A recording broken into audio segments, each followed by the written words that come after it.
Welcome back, everyone. It's just another day in the life as a military wife, and I am scratching my puppy behind the ears while I snuggle Bundle of Joy because, anyway, puppy is jealous that Bundle of Joy, our newest little addition, is getting so much attention.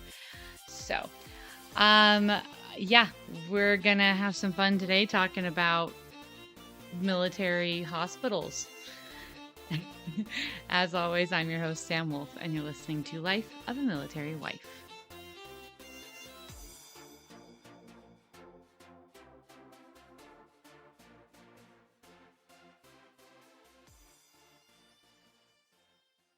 Okay, so like I said, I've got Bundle of Joy, our littlest addition, in my arms right now, and everything went really well.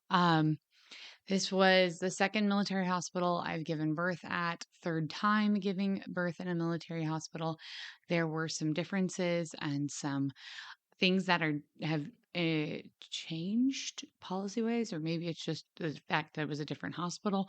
But anyway, I wanted to go through some of those things with you. And because I've just gone through the process recently of breast pump and a bunch of those other things through TRICARE, kind of giving you a heads up on how that all goes. So, first things first, I did end up having to be induced, but everything went really, really well.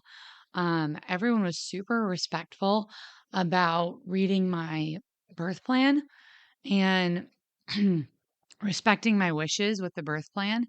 I was super fortunate to have a fantastic friend who is a massage therapist who volunteered to kind of help me and my husband out with the delivery, which was really, really great. She was fantastic.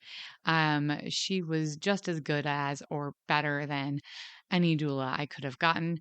And I was so grateful for her for doing that. Also, because it was a weekend, we had forgot that the cafeteria would be closed. I'm not sure if the cafeteria had been closed at the other hospital, but it was at this one. And so she was able to bring food for my husband because we had not prepared for that. And so so that way he didn't starve to death. Um, poor guy. I kept telling him, like, do you want to pack more? Do you want more food? Do you want this? Do you want that? And he's like, nah, I'm good. Just give me some trail mix. I'll be fine. Yeah, there was not a lot of food in the vending machines, and the cafeteria was closed, and he didn't really have a lot of time to leave, and get food. So it was just me and him for the first several hours, and then my friend showed up, which was great, because she again brought him food, and then they were able to take turns. Like he was able to do a lot of the running to get me. They let me have more than ice. Oh my word! So anyone who's had a kid, most of the time in the hospitals, or at least so my first kid in a military hospital, they're like, well, you can have ice water or apple juice, and that's about it. And I'm like, okay. And then my next kid, baby number 3, who was in a military hospital, they're like, oh, you can just have ice. You can't have anything else. And it was the same hospital as before. And I'm like, really? Really, really? Fine. Because you're in labor for a really long time, and that uses a whole lot of energy. Like you run out of steam.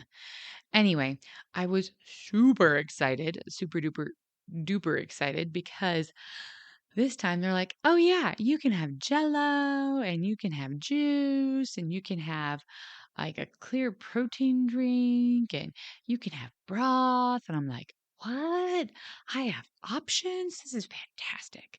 So I literally drank a ton of chicken broth, like massive amounts of chicken. But I digress. That made me super, super happy. And I'm really grateful. The military has really started embracing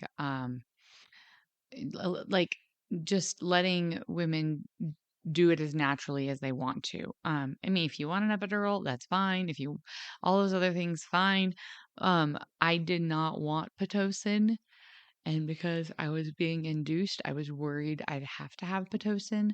But they were able to use another technique, a Foley ball, um, and that helped induce my labor. So I didn't have to have Pitocin, which I really appreciated. They told me they used to have birthing tubs. Not all the military hospitals do, but evidently a lot do.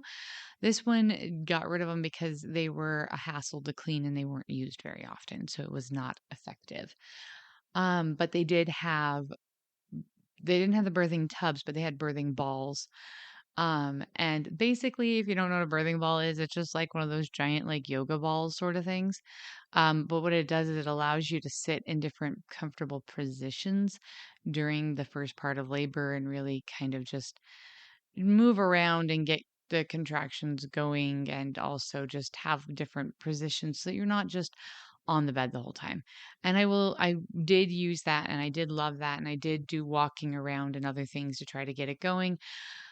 But like I said, you use a lot of energy while you're in labor. And so did get really exhausted near the end. So ended up other cool development, really cool development. They now have wireless monitors, which, duh, we have wireless everything now, so that only makes sense. But so when you are in labor very frequently and periodically, just for the safety of the baby and everything, they want to put this like machine, they strap these belly band things on you and it just keeps track of the baby's heartbeat and stuff and your heartbeat and stuff and makes sure that the baby's not in distress. Well, it used to be that if you were hooked up to the monitor, you were like literally hooked up to a monitor. There was cords going from you to the machine and you couldn't get up and move around.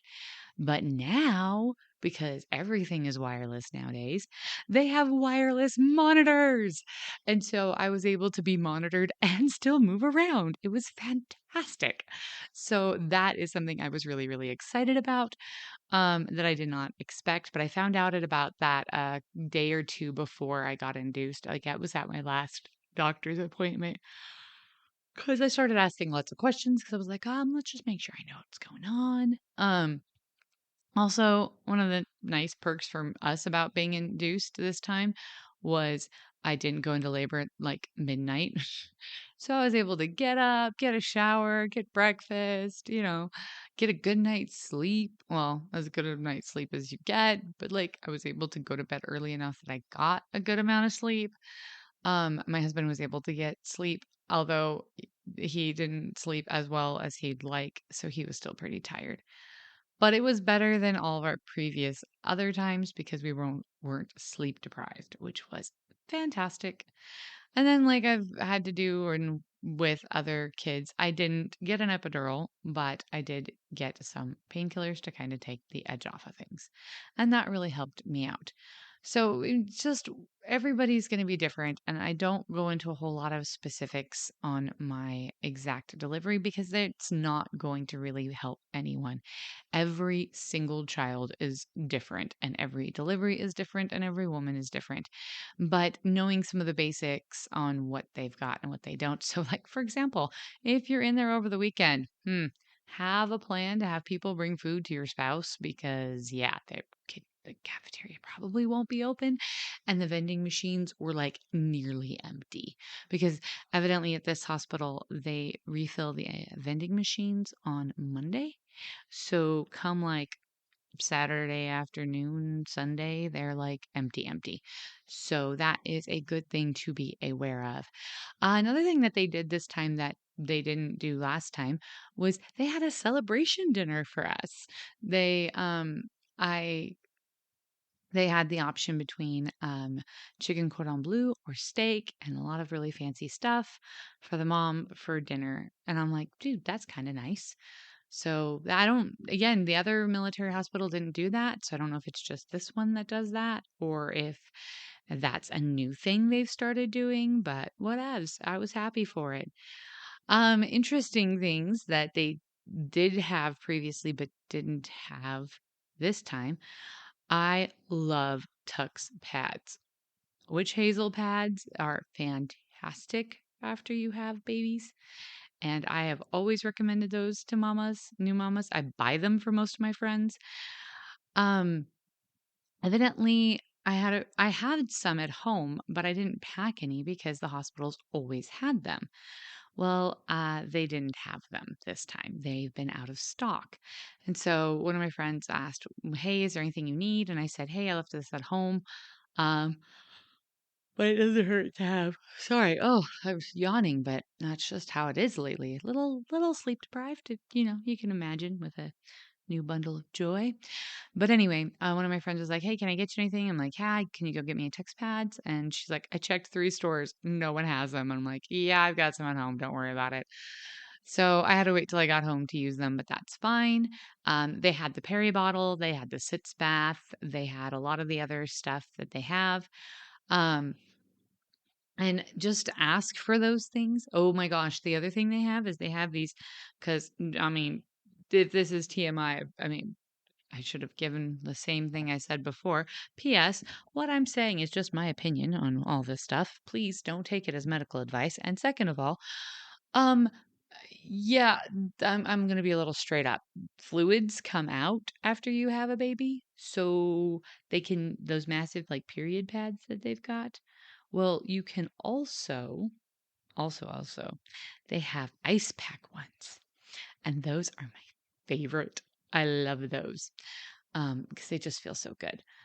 So they've got this like an ice pack component to the pad. Anyway, I asked for lots of those. I got lots of those to use, and I took the ones that were left in my room home because they're fantastic. They're really, really fantastic.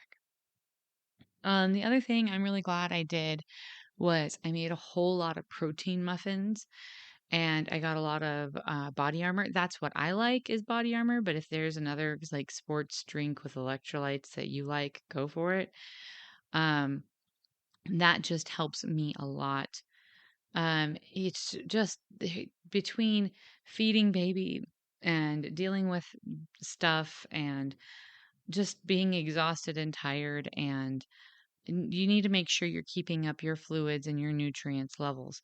So having quick, healthy options that are already ready to go, which is why I did freezer meals and I made protein muffins and I got protein bars and trail mix and I made sure I had lots of fruits and vegetables already prepared or just easy to grab. I had stuff to make really quick salads. Those have all been lifesavers, absolutely lifesavers. I'm grateful for friends who brought, oh, sorry, again, yawn because sleep deprived. Um, I'm grateful for friends who brought over meals. I'm grateful for family who came and helped. I'm grateful just for all the support, and the military community here has been fantastic. So, that all said, I think some of the things that I've been most grateful for is having a plan about feeding.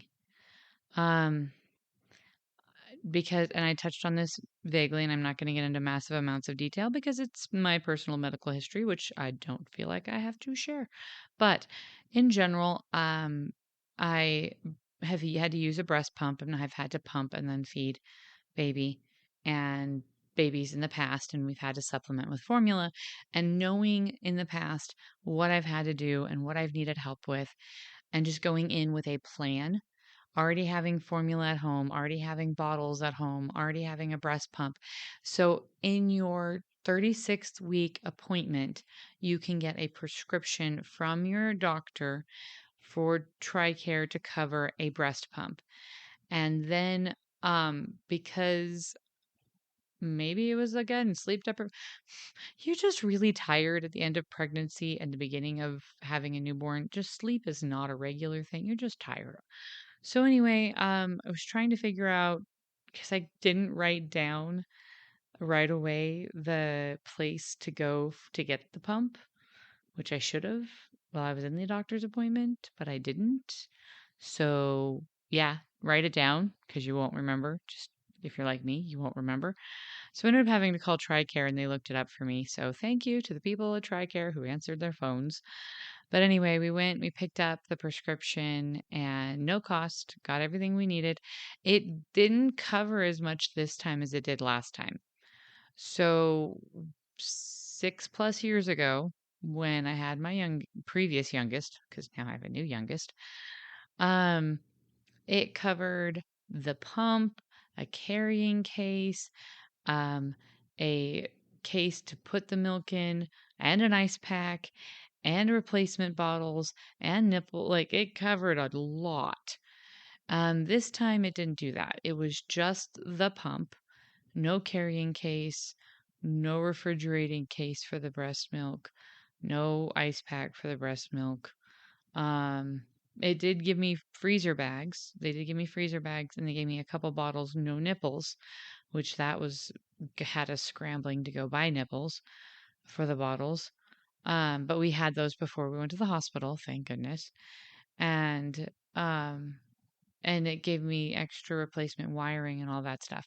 However, even though we got less, I like this pump more. It is a lot easier to clean. It is easier to clean and maintain on my own. The other one, part of the reason why I didn't use it is because I was struggling to find a place that professionally cleaned breast pumps. So I may end up just donating that one to someone else. But yeah, that was what I figured out. And they had a couple of different varieties. I am a huge fan of Mandela. That's what I like. But yeah, research, find out what the local um, place that fulfills those for TRICARE for you offers. And the other thing is, even if you're not military, if you're listening to this and you're like, I'm not military, TRICARE does, and a lot of insurance companies will cover these, and even insurance companies don't. There are government programs that sometimes will. So if you are needing a breast pump, do it. There's sometimes that's the only way that people can feed their kids. Um, or if you are like some people, some of my wonderful friends and family who produce so much they have extras, you don't want to worry about mastitis also. So it's a really important thing that you can ask about. So it's been an interesting experience. I am one of those people who if I'm feeling good after I have a baby, I don't want to be stuck in the house. Now, with RSV being so prevalent this year, we have not been taking baby many places, but my husband and I have taken turns to getting the kids to and from school, so I have a chance to get out of the house with that. I magically injured my shoulder in labor. I'm not sure, how. I'm talented, I guess, that way. So got to the chiropractor right away, got that looked at, um, and got it taken care of with a massage and the chiropractor and whatnot. So that is um you might need a chiropractic adjustment before and after. I did. I got adjusted a couple days before I had her, and I got adjusted a couple days after I had baby. So, um, yeah, your body's going through a lot. So having a good chiropractor is another thing I'd recommend. And that is, yeah, there's just a lot of things that I hadn't thought of that I thought of afterwards. I was like, oh, I should share that. Anyway, as I said, though, we are adjusting to having baby, and I just wanted to get in and kind of give you guys an update on what's going on, and um, we'll see. My goal is to be back to a regular schedule from here on out, but we'll see how it goes. There might be extra background noise um, in the future, so we'll see. But yeah, that is basically my update on giving birth in a military hospital. What I have new to say about that. Um, but the biggest takeaway is that feel comfortable speaking up for yourself. Feel comfortable establishing an environment that you want when you deliver your baby, because that is going to give you the best results. and it's a very personal thing. And so having people that you trust and feel comfortable with is important. I never had a doctor before. I've always had a nurse midwife or a midwife. Had a doctor this time, but it went fine. I have to say, hands down, all of the people, pretty much everyone we dealt with were fantastic.